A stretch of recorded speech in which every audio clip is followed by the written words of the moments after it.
এবার হঠাৎ করেই শেষ হতে যাচ্ছে ভোলে বাবা পারগারেগা সিরিয়াল।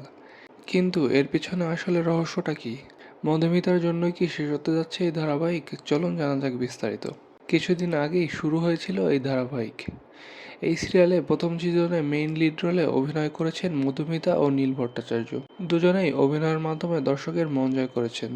তবে হঠাৎ করেই সিরিয়ালের মেইন লিড রোলে অভিনয় করা অভিনেতা ও অভিনেত্রীদের বের করে দ্বিতীয় সিজন আনা অনেকেই পছন্দ করেননি। মধুমিতা না থাকায় অনেকে এই সিরিয়াল দেখা বন্ধ করে দিয়েছে। অন্যদিকে মধুমিতার কাছ থেকে দর্শক বোঝে না সে বোঝে না সিরিয়ালের মতো একই রকম পারফরমেন্স ও অ্যাক্টিং আশা করেছিলেন। তবে দর্শকরা ডিসঅ্যাপয়েন্টেড হয়েছে। এদিকে ধারাবাহিকের দ্বিতীয় সিজনে রাহুল ও শ্বেতার জুটি সবাই পছন্দ করেছে। কিন্তু এই ধারাবাহিকের টিআরপির অবস্থা খুবই খারাপ। আর এভাবে চলতে থাকলে শীঘ্রই হয়তো মেকার্সরা এই ধারাবাহিক বন্ধ করে দিতে বাধ্য হবে। তো কেমন লাগলো ভিডিওটা কমেন্ট বক্সে জানিয়ে দাও, আর এমনই আরও আপডেট জানতে আমাদের চ্যানেলটি সাবস্ক্রাইব করে আমাদের পাশেই থাকুন।